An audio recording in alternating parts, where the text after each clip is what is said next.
새해맞이 특세를 첫 주간에 드려질 수 있었습니다. 함께 모여 이렇게라도 예배할 수 있고 기도할 수 있다는 것, 또 은혜를 사모할 수 있다는 것, 축복이었고 은혜였다 싶습니다. 이 시간에는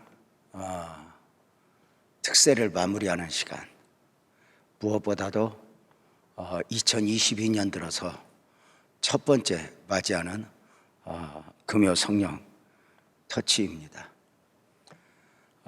오늘을 시작으로 올 한 해도 이 금요 성령 터치가 누군가에게 축복이고 누군가에게 응답이고 누군가에게 능력이었으면 좋겠습니다. 근본 특세는 한 주간 큐티집 순서에 따라 설교를 했는데 그 큐티집 순서가 바로 에스라서를 설교하게 되어 있었습니다. 에스라서를 이렇게 묵상하는 가운데 잠잠히 임하시는 하나님의 사랑, 그 은혜를 우리가 보아 알 수 있었죠. 권사님 한 분이 우리 교역자들 또 저를 위로하려고 했는지 이번 특세 대박입니다 하고 입으로 이렇게 외치는데 많이 감사했습니다. 은혜가 크게 받았냐 작게 받았냐도 참 중요하지만 아멘합시다. 그 은혜가 하나님이 주셨다면, 그 은혜를 하나님이 주셨다면 그 은혜는 은혜에서 머무는 것이 아니라 축복이요 능력이 될 줄로 믿습니다.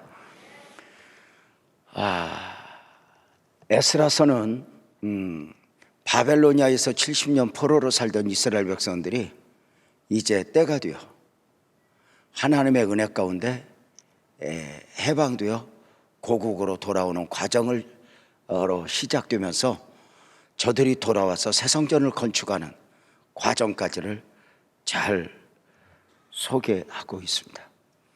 이 모든 일은 하나님이 하신 역사입니다. 이미 이 일이 있기 전 100년 전부터 하나님께서는 이사야 선지자 에레미야를 통해서 언약의 말씀을 주셨고 때가 되면 그 언약의 말씀을 실행하셨으니 하나님은 과연 이를 행하는 여호와요 그 일을 지어 성취하시는 여호와 하나님이셨습니다. 무엇보다도 하나님이 말씀으로 주신 약속은 당신의 때에 당신의 방법으로 반드시 역사하시니만큼 종종 드리는 말씀이지만 힘들고 어려울 때 말씀을 받고 말씀을 꼭 붙들고 말씀 안에서 승리하는 경험들이 우리 성도님들에게 많아지기를 주님의 이름으로 축복합니다. 포로 해방의 역사가 하나님의 역사인데 하나님의 역사는 어떻게 시작이 되었느냐면 바로 사람의 마음을 감동하게 하심으로 또 감동시키심으로 그 일들을 이루셨습니다. 먼저는 고레스의 마음을 감동시켰습니다. 강대국, 세상의 주관자인 그를 하나님은 감동시키사 그를 통하여 해방의 문을 여셨습니다. 하나님은 주관자를 주관하시는 하나님, 한 사람의 인생도 그리고 한 인류도 주관하시는 그 하나님, 그 하나님 안에 우리가 있다는 것이 얼마나 큰 은혜이고 축복인가. 또 하나 하나님은 고레스의 마음을 감동시켰을 뿐만 아니라 백성들의 마음을 감동시키셨습니다. 그런데 중요한 건 이 하나님의 감동 앞에서 두 종류의 반응이 있었습니다. 감동을 받아들여 순종한 사람과 감동을 거절한 사람들 말입니다. 그래서 이스라엘 백성들은 바벨로니아의 포로로 70년을 살아가는 동안 모두에게 한결같은 소망은 조국 예루살렘으로 돌아가는 것이었습니다. 언젠가 이사야를 통해서 에레미야를 통해서 선포된 말씀을 받았던 저들은 우리 언제 고국으로 가지? 우리 언제 고국으로 가지? 언제 해방되지? 그런 가운데 놀랍게도 하나님의 말씀이 있어졌고 그 하나님의 말씀 앞에 감동 앞에 먼저는 순종한 사람들, 결단한 사람들이었습니다. 저들은 고국 예루살렘으로 우리가 갈 거야, 하나님의 감동을 받은 그대로 순종이 담겨서 출발한 저들은 어쩌면 많은 대가를 지불했죠. 왜냐하면 70년 동안 살던 바벨로니아의 삶을 포기해야 했었으니까요. 무엇보다도 예루살렘은 불확실성이에요. 예루살렘에 가면 집이 있는 것도 아니고 일이 있는 것도 아니고, 무엇보다도 가서 내 집 잘 살자가 아니라 성전을 건축해야 하는 거룩한 사명을 안고 가는 사람들이었어요. 무엇보다도 바벨로니아에서 예루살렘까지의 거리는 약 1500km가 돼요. 자동차를 타고 가는 것도 아니에요. 낙타를 타고 가는 것도 아니에요. 그야말로 거대한 이주인데 이걸 쉽지 않죠. 그런데 그 일이 얼마나 어려우냐가 아니었어요. 사랑하는 성도님들, 하나님의 말씀이 있었고 그 말씀 앞에 아멘하여 순종한 사람들은 그 길을 떠나요. 왜냐하면 아브라함만 갈 바를 모르는 것이 아니라 우리 모두도 갈 바를 모르지만 말씀을 따라 가는 거예요. 말씀을 따라 가는 저들을 하나님은 인도하셨고, 아멘 합시다, 복되게 한 줄로 믿습니다. 또 한 종류의 사람들은 감동을 거절한 사람들입니다. 자, 입으로 거절한 게 아닙니다. 삶으로 거절한 것이죠. 늘상 대화 가운데 우리가 언제 고국으로 가지, 언제 고국으로 가지. 하지만 정작 하나님의 말씀이 선포되었고 하나님의 감동이 있어진 가운데 저들은 그만 순종이 쉽지 않았습니다. 왜냐하면 비록 이 바벨론에서 이방인으로 살아가야 하지만 나름대로 70년 살면서 삶이 안정이 되어 있었기 때문에 이걸 포기하기가 쉽지 않은 거예요. 예루살렘도 불확실하고요. 1500km를 가야 하는 것도 그만. 자, 여기에서 우리는 이 두 종류의 사람을 비교하며 이렇게 질문을 했었어요. 누가 복된 사람이었는가? 이 복된 사람이었냐고는 질문을 이해하기 위해서 이렇게 다시 한번 질문을 하면 좋아요. 이 질문은 누가 안락한 삶을 살았느냐가 아니라, 누가 평안한 삶을 살았느냐가 아니라 누가 복된 삶을 살았느냐였다라고 말입니다. 사랑하는 여러분, 사실 하나님의 감동 앞에 순종한 사람들은 갈 바를 모르지만 예루살렘으로 가는 과정 중에 많은 대가를 지불해야 했어요. 오히려 그 감동을 거절하고 그냥 바벨론의 둥지를 틀고 있던 사람들, 바로 그들이 더 지혜로운 사람일 수 있었어요. 그런데도 누가 복된 사람이냐 질문할 때는 그 삶의 말씀을 담고, 그 말씀의 사명을 담고, 그 말씀의 순종을 담고 하나님의 길을 가는 사람들, 복된 사람들이 아닌가? 한 해 동안 우리가 믿음으로 살아도 살고 믿음으로 아니 살아도 한 해 동안 삶을 사는 겁니다. 우리가 믿음으로 산다고 해서 더 잘 살고 믿음으로 안 살면 더 못 살고 이런 것은 아닐 거예요. 그러나 분명한 거 있어요. 나는 믿음으로 안 살면 아니 되는 것처럼, 나는 믿음이어야 하는 것처럼 올 한 해 그저 먹고 입고 쓰고 그저 누구나 사는 삶, 그런 삶 말고 하나님과 더불어 하나님과 함께하는, 그래서 2022년 크게 아멘 합시다, 우리 모두 복된 삶을 만들어낼 수 있기를 주님의 이름으로 축복합니다. 바로 그거예요. 사는 건 그냥 살아요. 오히려 믿음으로 살면서 대가를 지불해야 할지도 몰라요.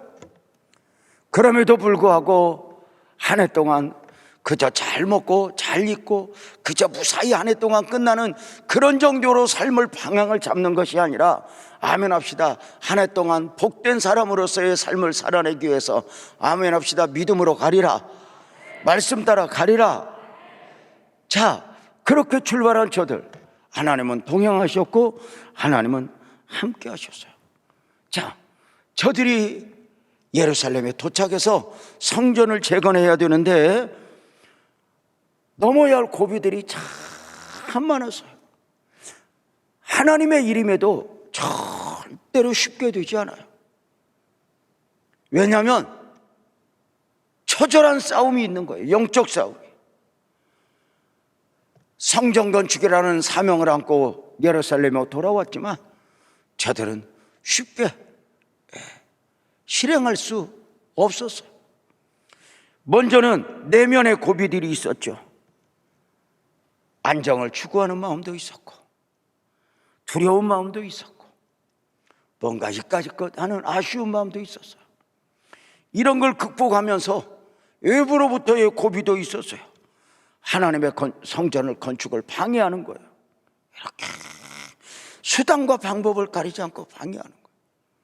하나님의 모든 일은 이렇게 어렵고 힘든 가운데 하나님의 도우심이 아니면 아니 되는 것을 느끼면서 이렇게 달려가는 것 같아요. 사랑하는 성도님들, 오늘 아침 새벽에는 우선의 방해 앞에 성전 건축을 중단해야 했던 저들을 보면서 우리가 결론을 통해서 은혜를 받았어요.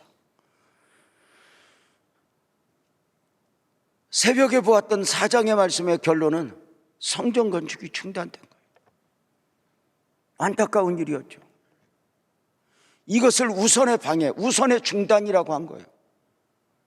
하나님이 잠잠하신 것 같지만 결국 에스라서는 4장에서 끝나는 것이 아니라 5장도 있고 6장도 있어서 하나님은 나의 나중 영혼까지 섭리하시는 하나님이며, 우리가 그 하나님을 믿고 우리가 그 하나님을 붙들고 한 해 동안 내가 믿음으로 살리라 결단할 수 있는 복된 은혜가 있기를 주님의 이름으로 축복합니다.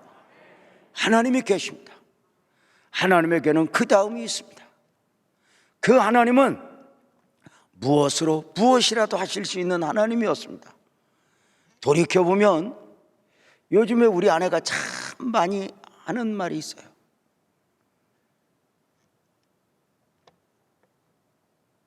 그렇게 기도하면서 감동이 오는 것은 위기 때마다 건져주신 하나님의 은혜래요.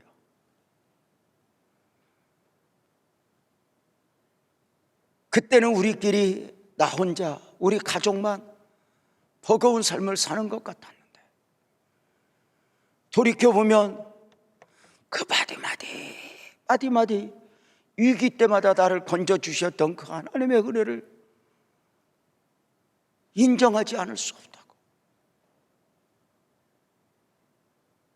나 혼자의 삶이 아니었고 나 혼자의 싸움이 아니었다고.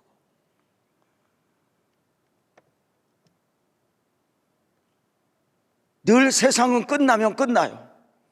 그러나 하나님은 무덤에서도 새로운 시작을 만들어내시죠. 이제 5장부터는, 아니 오늘 본문부터는 다시 시작되는 하나님의 역사를 보게 돼요. 중단되었던 14년 동안 중단되었던 성전 건축이 다시 시작이 되는 것이었어요. 어떻게요? 5장 1절 말씀을 보면 이렇게 말하죠. 한 목소리로 읽을까요? 시작.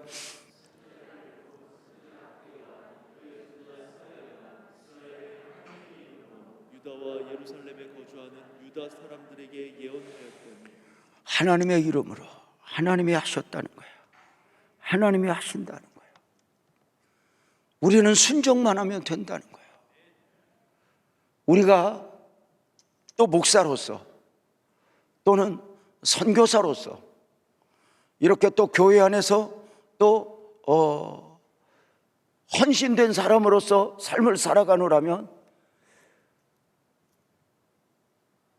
결국은 하나님의 일은 하나님이 하신다는 것을 느끼게 돼요. 사람의 힘은 거기까지예요. 노력으로 하는 것은 거기까지인 것 같아요. 저들은 의욕을 가지고 성전 건축을 시작했지만 이내 포기할 수밖에 없었어요.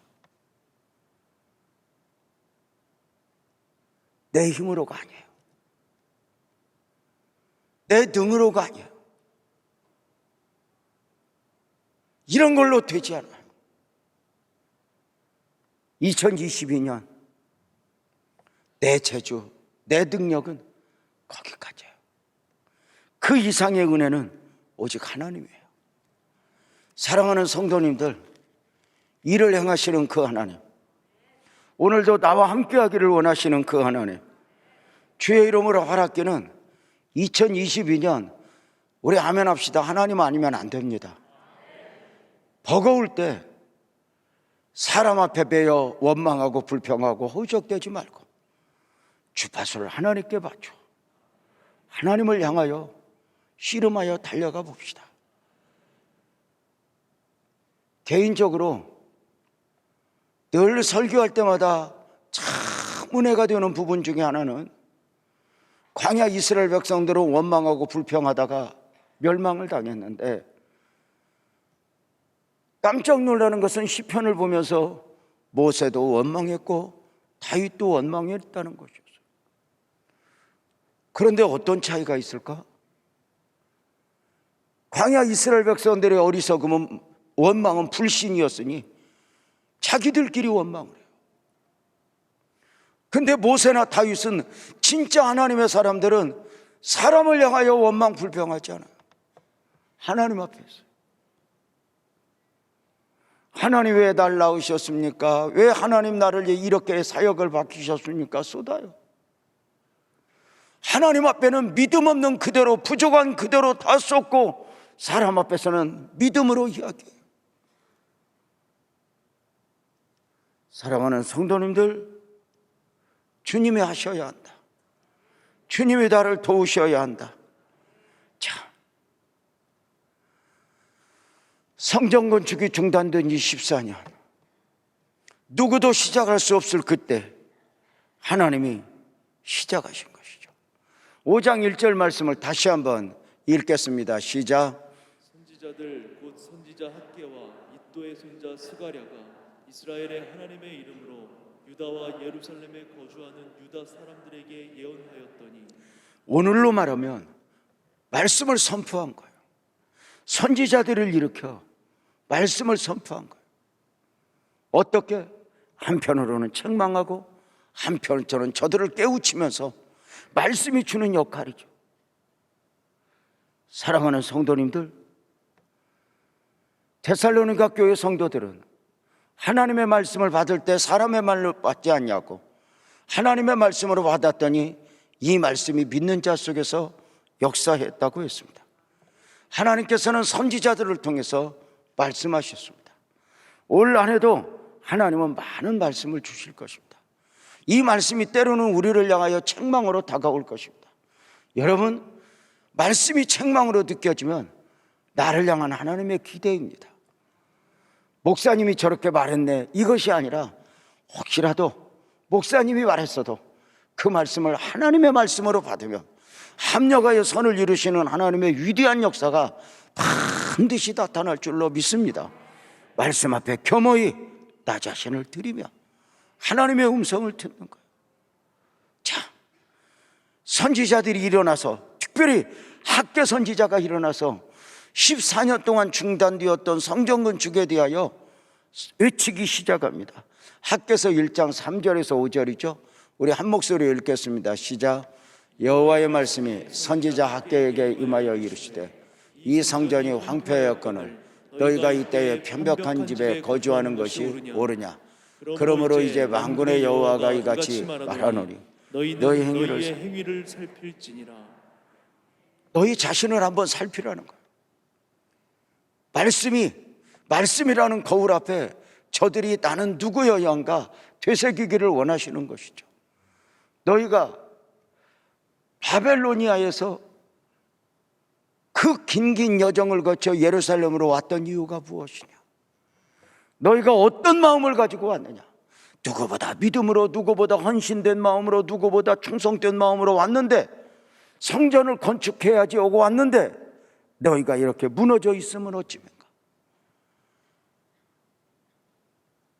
하나님은 우리 모두에게, 이스라엘 백성들에게 베푸셨던 은혜 이상을 우리에게 베푸셨고, 언젠가 우리가 성령으로 충만했을 때, 가장 은혜가 있을 때, 내가 믿음으로 살겠습니다, 주님 뜻대로 살겠습니다, 주님 안에 살겠습니다, 어떤 어려운 일이 있어도 나는 믿음으로 가리라 다짐했던 것을 다 하나님은 아십니다.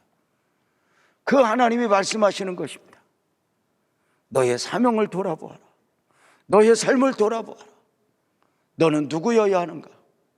이렇게 대강 믿어도 되는 사람인가? 사랑하는 성도님들 어떠세요? 2022년 나는 누구여야 하는가? 이런들 어떠하리 저런들 어떠하리, 나는 대강 믿어도 되는 사람이야, 나는 예배도 빠져도 되는 사람이야. 늘 스스로 그렇게 자기 자신을 그렇게 방치하지 말고 나 자신을 싸워서 이겨. 아멘 합시다. 예배의 자리에, 기도의 자리에 늘 나와 싸워서 나를 데려다 놓을 수 있는 영성이 여러분 모두에게 있기를 주님의 이름으로 축복합니다. 이게 복된 사랑, 복된 삶의 모습이 아닐까?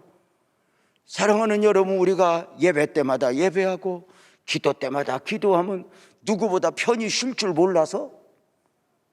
아니요. 우리도 누구보다 편한 거, 누구보다 안락한 거 다 좋아해요. 그럼에도 불구하고 하나님의 은혜가 우리를 그냥 두지 않는 거예요.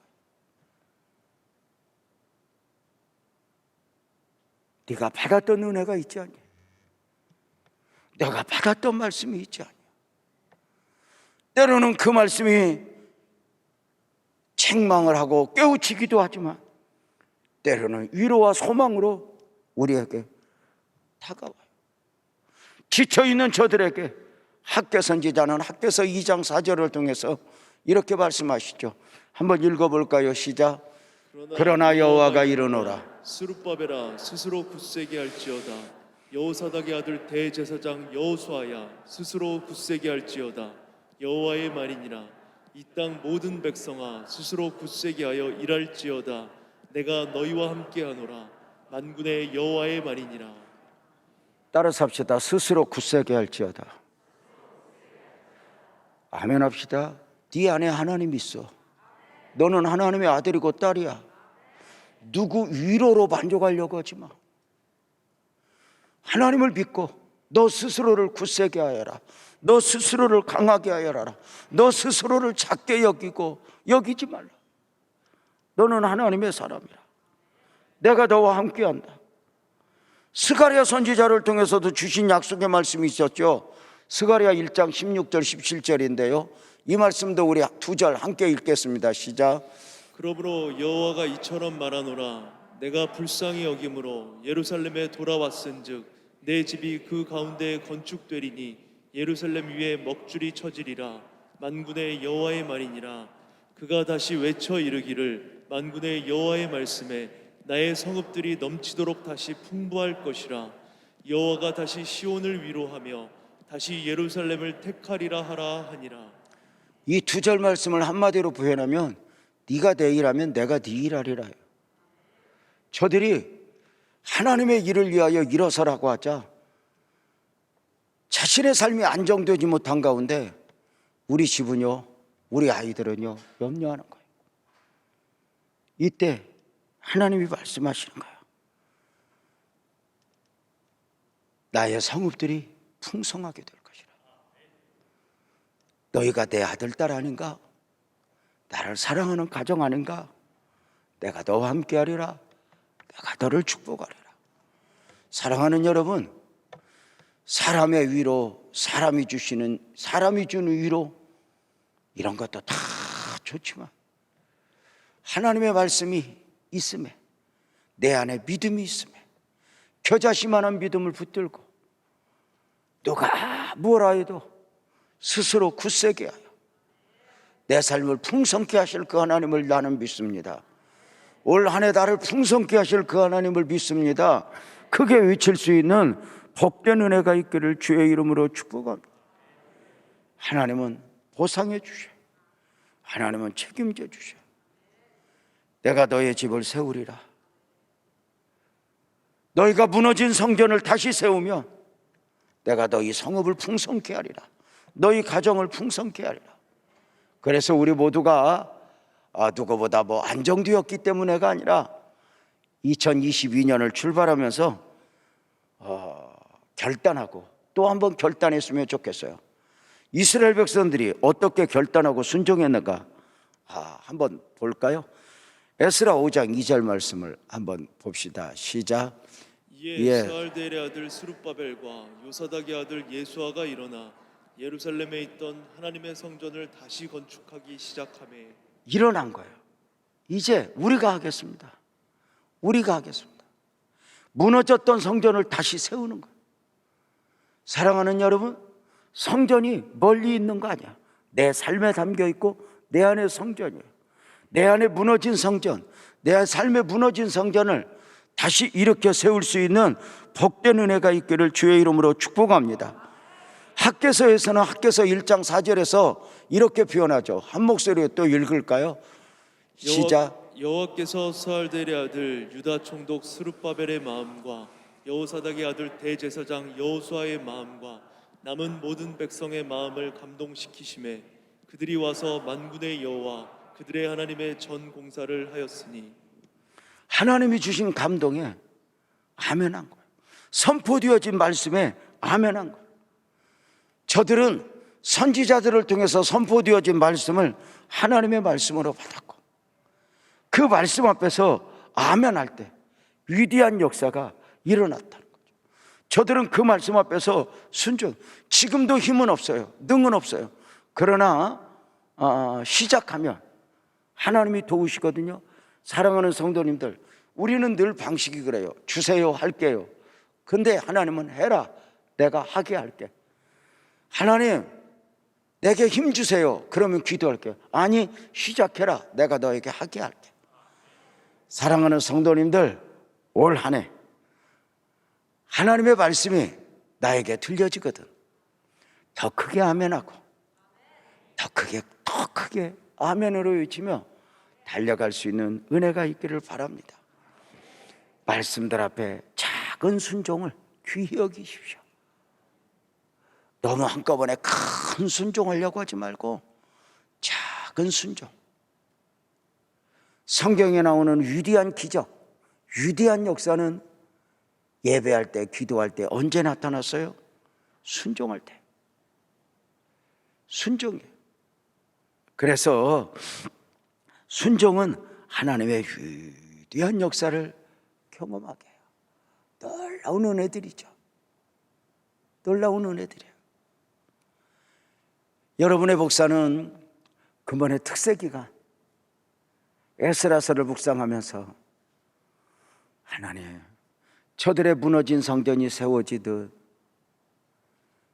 오늘 우리 성도들에게 보이지 않는 성전들이 다 회복되게 하시고 그리고 저들 삶을 축복하신 것처럼 어쩌면 암울하기 많은 2022년 가장 큰 축복의 한 해가 되게 하소서.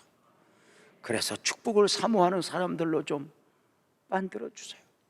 가능성을 가지고 축복을 사모하는 것이 아니라 바랄 수 없는 중에 바라고 믿으니 아멘합시다. 나는 올 한 해 복 받으리라. 나는 올 한 해 은혜 입으리라.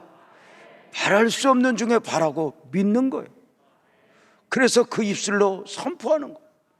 그래야 이것이 복되는 것이 아닌가. 걱정하지 마세요. 도우시는 하나님의 손길이 있어요. 하나님은 우리에게 그냥 하나님이 되는 게 아니에요. 우리를 도우셔요. 심하다 때마다, 위기 때마다 도우시고. 하나님이 우리를 도우시는 가장 기본적 방법이 무엇이냐? 선지자들을 통해서 도우신다고 그래요. 그래서 에스라서 5장 2절에 보면은 이렇게 말하죠. 이에 스알델의 아들 스룹바벨과 요사닥의 아들 예수아가 일어나 예루살렘에 있던 하나님의 성전을 다시 건축하기를 시작하며 하나님의 선지자들이 함께 있어 그들을 돕더니, 하나님의 선지자들이 돕는 건 어떻게 돕겠어요? 아멘 합시다. 말씀으로, 더 크게 기도로. 다시 한번 말씀으로, 기도로. 이제 제가 33년 전에 이제 교회를 개척했잖아요. 조금은 좀 더 성도를 많이 사랑하고 성도들을 이렇게 어떻게 하면 살필까? 당신은 정말 양로원도 하고 싶었고 고아원도 하고 싶을 정도로 그렇게 하나님이 저에게 이런 좋은 마음을 많이 담았어요. 성도들 많이 섬겼어요. 저도 어렵지만 정말 어려운 성도들을 어떻게 도울까 해서 정말 신방 가면 10,000원이라도 방석 밑에 넣고 오고, 어떻게 하면 도울까, 어떻게 하면 도울까, 정말 많은 것들로 노력을 했어요. 또 어떤 목사님이, 목사가 이렇게 침을 놓으면 또 성도들이 또 위기 때 많이 도울 수 있다는 거예요. 마침 우리 아내가 많이 아픈 거 보니까 아픔이 멀리 있는 게 아니었어요. 근데 우리 아내가 늘상 그 아내 오빠 목사님이 침을 놔요.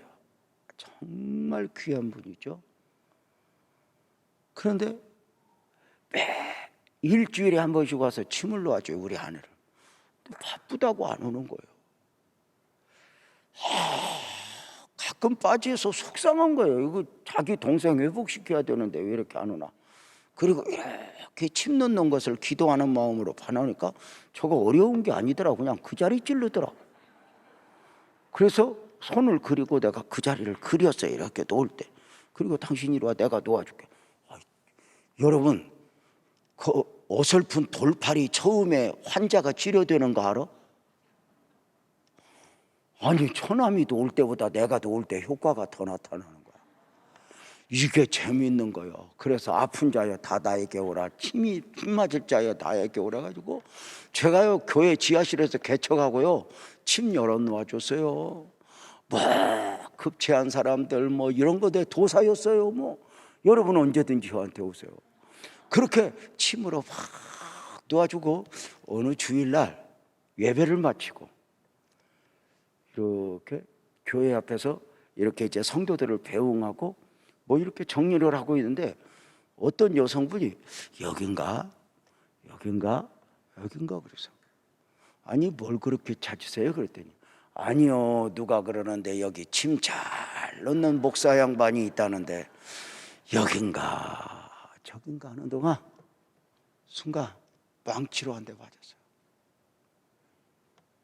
물론 침을 넣는 분이 필요하지만 너까지, 너 그런 방식으로 네가 성도를 정말 위하는 게 뭐냐? 성도 힘들면 이삿짐 날라주고 그것이 네가 성도를 위하는 것인가? 저는 순간 그 자리에서 제가 가지고 있던 침통을 내던져 버려서 하나님, 이건 아니네요. 그리고 그때 정리가 된 거예요. 제가 성도를 섬기는 최고의 방법은 말씀과 기도다. 이렇게요. 그래서 강단에서 우리 성도들에게 최고의 말씀을 전하고 싶었고 정말 애절했던 거예요. 당시에는 그래서 성도들이 예배 시간에 졸면은 여기가 터져버리려고 그랬어요. 그래서 저와 함께 이렇게 지하실부터 섬겼던 성도들은 다 알 거예요. 그냥 설교는 해야 되겠고 너무너무 답답해서 막 종을 땅땅땅땅땅땅땅땅땅땅땅땅땅땅땅땅땅 또 그렇고 쳐대니까 어느 날 기도원 갔다 왔더니 종이 없어요. 왜 없냐니까 깨졌대. 그 깨질 리가 없거든. 근데 듣기 싫은 거야. 그때는 또는 이제 날 봐요. 날 봐요 고함을 지르면서 설교를 그렇게 했어요. 뭐냐? 오늘 이 말씀을 들으면 누군가가 살 텐데, 이 말씀이 누구에겐가 능력이고 힘일 텐데, 선지자들을 통해서 백성들을 돕게 하셨는데 그 도움이 뭐예요? 말씀과 기도. 다른 거 다 잘해도 강단에서 소홀하면 아무것도 아닌 것이 된다는 걸 알았어.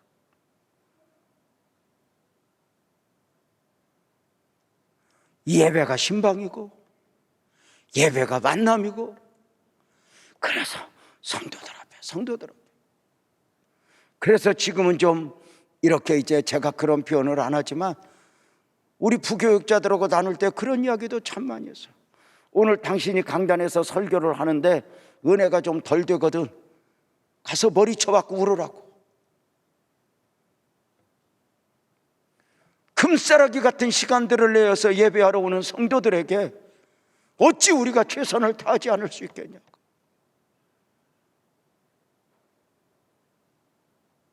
그 한 시간 말씀과 기도로, 말씀 안에서 개인이 살아나고 공동체가 살아나고, 아멘 합시다. 무엇보다도 과거가 치료되고 미래가 살아나고 말씀에 그런 역사가 있어요. 사랑하는 성도님들, 그러면서 제 개인적으로는 참 은혜 있고 복인 것이 우리 장로님들이 저로 하여금 그렇게 말씀만 이렇게 묵상하며 또 전하며 일해할 수 있도록 저에게 정말 이렇게 모든 걸 다 협력해 주셨죠.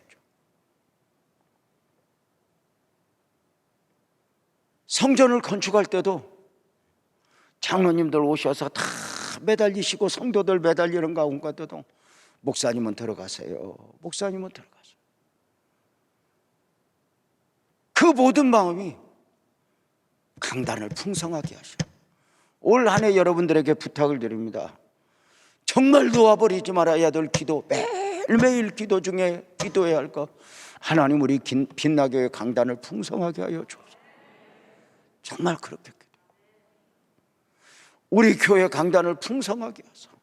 우리 목사님도 목사님이지만 누가 와서 전할지라도 그 말씀이 은혜가 되게 하시고 능력이 되게 하시고 그 말씀 안에서 역사하시는 하나님을 보게 하여 주옵소서. 사랑하는 성도님들, 모쪼록 한 해 동안 선포되어지는 말씀이 우리 성도님들 모두에게 큰 축복이었으면 좋겠다. 도우시는 그 하나님은 정말 신기한 방법으로, 우리는 보이는 것만 보지만 하나님은 보이지 않는 것도 보시고, 우리는 오늘에 배어 있지만 하나님은 미래를 섭리하시는 하나님이었어요. 참 신기해요. 예루살렘에서 성전 건축의 역사가 중단되었다가 다시 세워졌다가 또 중단되었다가 이런 거대한 실험을 할 때 예루살렘에서만 실험하는 것이 아니라 바벨론에서도 실험을 하는 거예요. 누구를 통해서? 다니엘을 통해서. 참 놀라운 것 같아요. 자, 어떤 일이 있었는가? 성경을 그대로 볼까요? 에스라서 5장 5절을 보면 이런 말씀이 나와요. 하나님이 유다 장로들을 돌보셨으므로 그들이 등이 공사를 받지 못하고 이 일을 다리오에게 알고 그 답장이 오기를 기다렸다. 그러니까 예루살렘 성전 건축의 역사에 중단되었다가 건축되었다, 이 역사의 가장 큰 복판, 그 복판에 예루살렘과 멀리 떨어져 있는 이 바벨론, 바로 그 영향을 받고 있는데 그 중심에 다리오가 있었다. 다리오 왕. 하나님은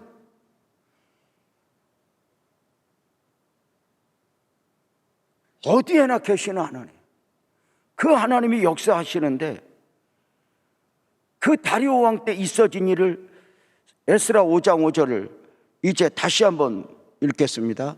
우리 한 목소리 한번 읽읍시다. 시작.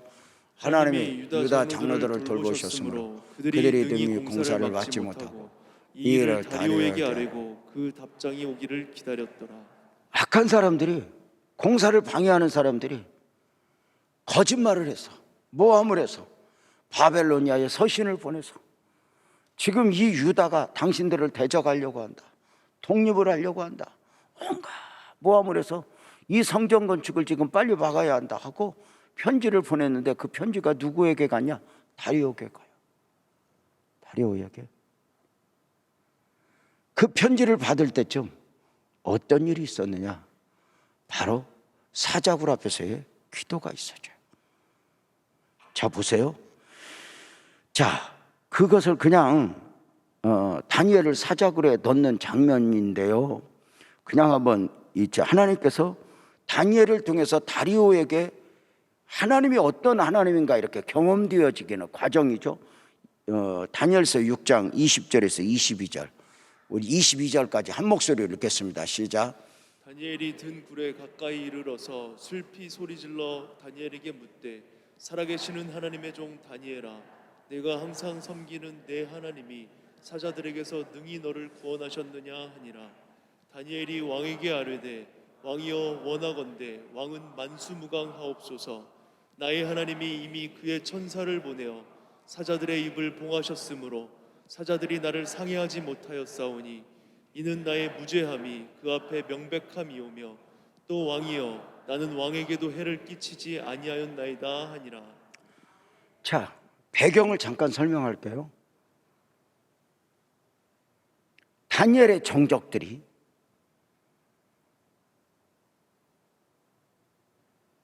다니엘로 하여금 총리가 되게 한 것을 마음에 들지 않는 다니엘 정적들이 저 다니엘을 어떻게 없었지? 그래서 행정으로나 윤리로나 삶으로나 문제가 있는가 찾지만 문제가 없어요.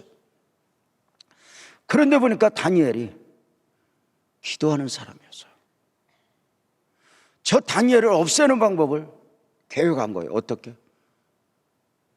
왕에게 이렇게 말한 거예요. 왕이요, 앞으로 한 달 동안, 일정 기간 동안 지금 온 나라에 각기 자기 신을 섬기는 사람들이 많이 있는데 이 기간 동안은 자기 신에게 기도를 중단시키고 왕에게만 구하게 하십시다.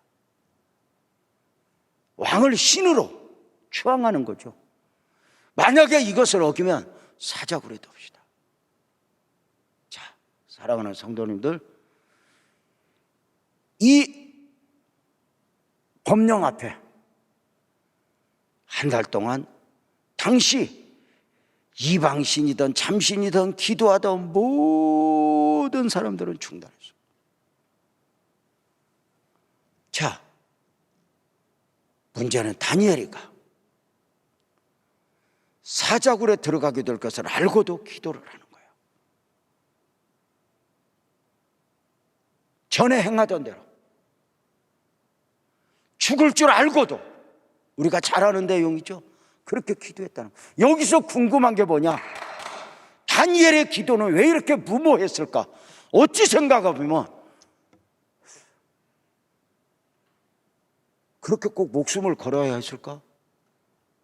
한 달 동안 좀 기도를 쉬든지 아니면 기도를 해도 창문을 닫아놓고 하든지. 그래서 이제 창문 닫아놓고 기도하다 이제 기도했죠? 그러면 안 했어요. 그럴 수 있잖아. 왜냐면 목숨이 걸린 거잖아요. 여러분 유명한 이야기 언젠가 예화로 들어보셨죠? 미국에서 너무너무 교회가 세워져서 막 부흥이 되어가지고 좋은데 막 성령으로 충만해서 할렐루야 할렐루야 막 너무너무 교회가 부흥되는데 문제가 생겼어요. 바로 교회 옆에 술집이 생긴 거예요. 근데 교회만 부흥된 게 아니라 술집도 같이 부흥이 되는 거예요. 그러니까 목사가 너무너무 속상하게 교회만 있을 때는 좋았는데 술집을 보면서 성도들이 이렇게 예배당에 오는 게 너무, 그래서 저 술집이 없었으면 좋겠다, 술집이 없었으면 좋겠다. 그래서 목사님이 하나님 술집 없애주세요, 술집 없애주세요 막 기도하다가 자기도 모르게 불이 나서라도 술집도 없애주세요 막 기도했는데 진짜 술집에 불이 나서 술집에 불이 나고 다 타버리고 난리가 나고 술집 사장이 울면서 이걸 어찌 된 일이냐 하다가 교회 성도들이 지나가면서 한마디씩 하는데 목사님 기도가 응답받았다는 거예요. 목사님이 술집 불나게 해달라고 기도했다는 거예요. 목사님이, 술집 사장이 목사님에게 손해배상 청구를 했어. 당신이 기도해서 불났으니까 이거 물어달라. 어쩌시 법정에 재판이 있었어. 판사가 목사님에게 물어. 목사님이 기도해가지고 이거 술집 불난 거냐 그럴까? 아무리 기도했다고 불이 나겠냐고. 술집 사장에게 물었대잖아요. 목사님이 기도해서 이거 술집 불난 거 맞냐고. 그렇지 않냐고. 목사님 기도가 응답된 거지. 술집에 불날 일이 어떻게 있냐고. 그래서 판사가 판결문에 이렇게 썼대. 술집 사장은 기도 응답을 믿었고 목사님은 기도 응답을 믿지 않았다. 뭐 웃기는 이야기일 수 있지만 다니엘이 전에 행하던 대로 창문을 열어놓고 기도해요. 사자굴에 들어갈 줄 알고도. 저는 언젠가 이 말씀을 보면서 다니엘이 이렇게 목숨을 걸고 기도한 이유가 뭘까? 기도의 행위? 아니, 어쩌면 기도의 내용에 있을 것이다.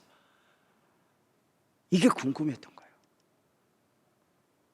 다니엘이 목숨을 걸고라도 중단할 수 없었던 기도의 내용이 뭘까?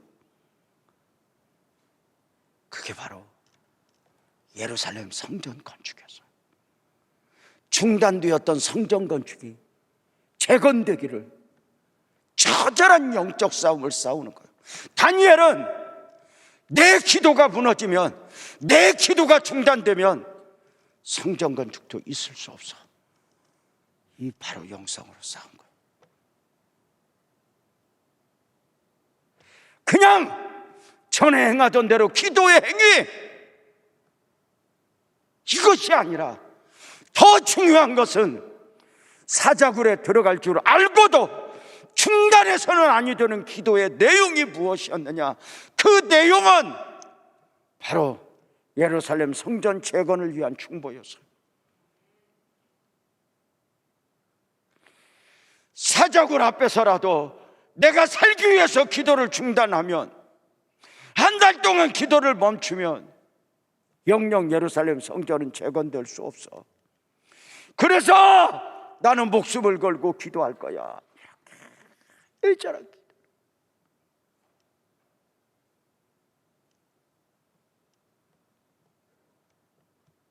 여러분에게는 내가 기도 중단하면 큰일 나, 나마저 기도 안 하면 큰일 나.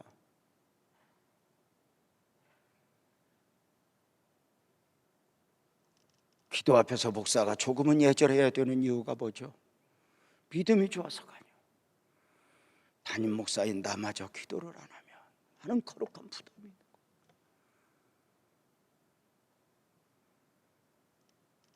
우리가 가장 기본적 헌신은, 장로님도 권사님도 한수 집사님도 기본적 헌신은 기도. 나마저 기도 쉬며, 나마저 기도를 쉬며, 다른 봉사 다 잘하고 다른 섬김 다 좋지만 가장 기본적 헌신은 기도의 헌신. 다니엘은 사자굴의 위험이 있다고 이렇게 법령이 정해졌다 해서 내가 기도를 중단하며, 예루살렘의 성전 건축은 어쩌면 영영 일어날 수 없어. 이 부분을 언젠가 제가 설교하면서 이런 이야기를 했어요. 원수들은 다니엘이가 이런 법령을 정해도 기도할 사람으로 알았다. 다니엘을 사자굴에 든 것은 다니엘만이 아니라 중보자, 기도자를 무너뜨리려고 했던 것이다.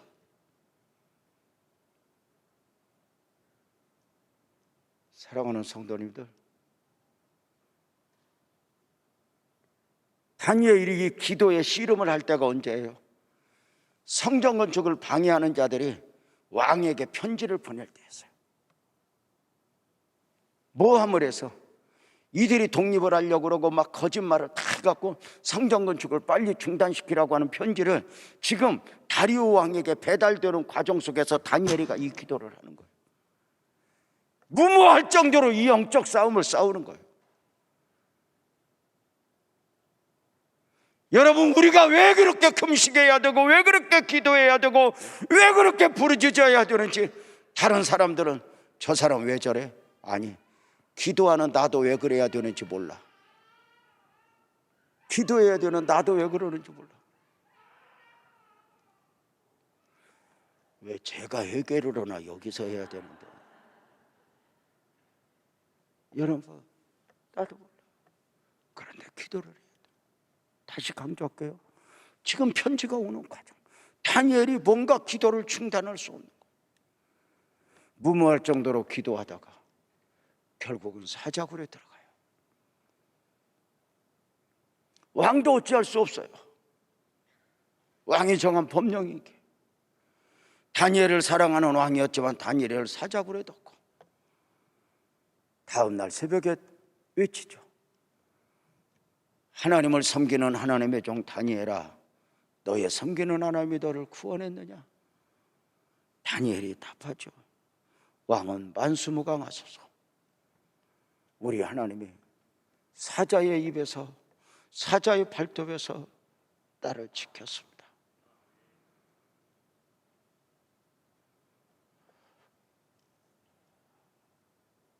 왕은 놀라서 그 다니엘을 사자굴에서 끌어올리고, 다니엘을 사자굴에 넣기 위하여 모함했던 사람들을 사자굴에 넣었더니, 세상에 성경 그대로 보세요. 굴에 그 다니엘을 모함했던 사람들이 사자굴에 던져짐에 그 몸이 땅에 닿기도 전에 사자가 다 부러뜨려 버려요.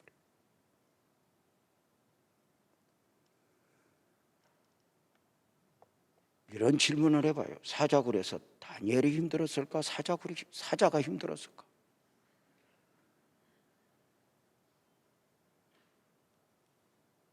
애들 설교할 때 이런 질문을 하면 되게 좋아해요.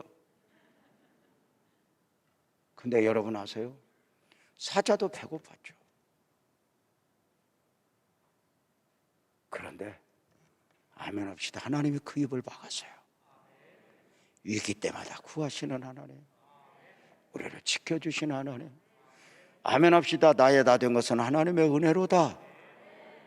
그래요. 지금까지도 그랬고 2022년도 그럴 거예요. 두려워하지 마세요. 세상에 다리오 왕은 깜짝 놀라요. 거기서 하나님을, 다니엘의 하나님을, 이스라엘의 하나님을 눈으로 보는 거예요. 이때 편지가 도착한 거예요. 그때인지는 모르는데 그때 같아. 그 다니엘의 하나님을, 이스라엘의 하나님을 외치는 중에 성전 건축을 방해하는 편지가 오자 다리오가, 어디서 너희들이 거짓말하느냐?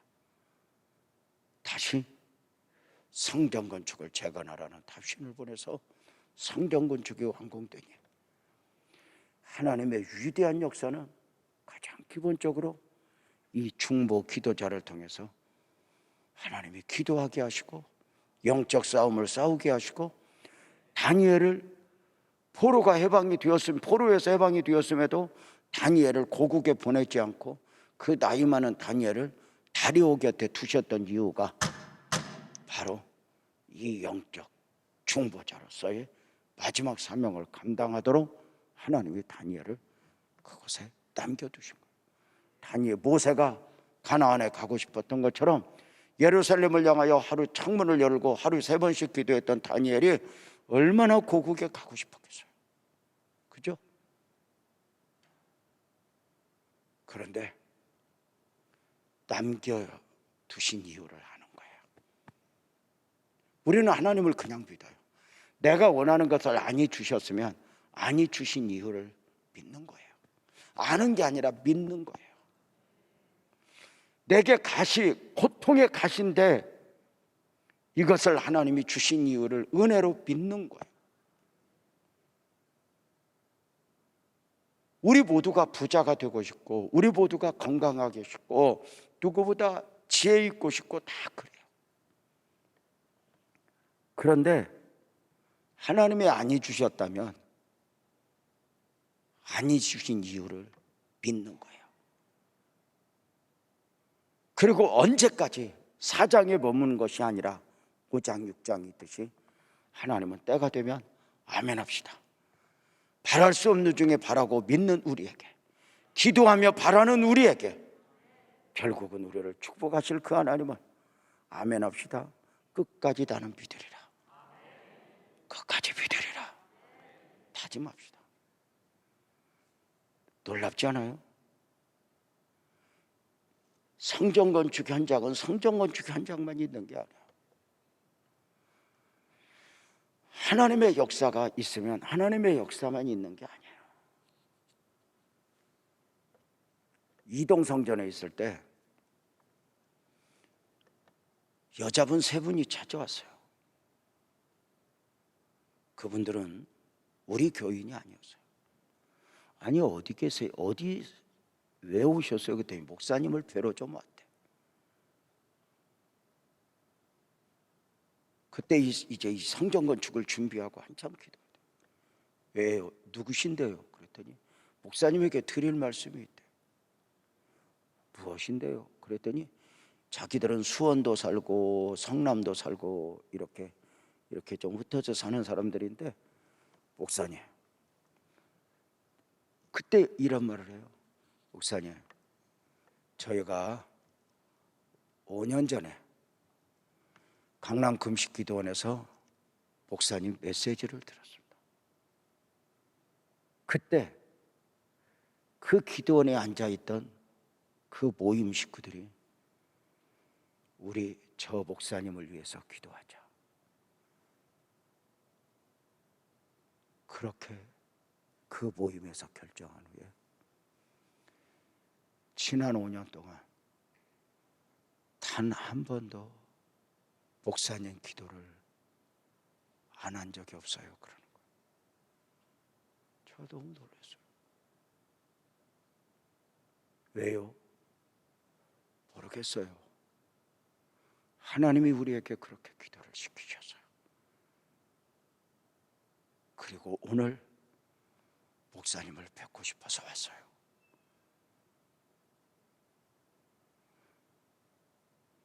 성전 건축을 계획하면서 참 외롭고 힘들고 버거울 때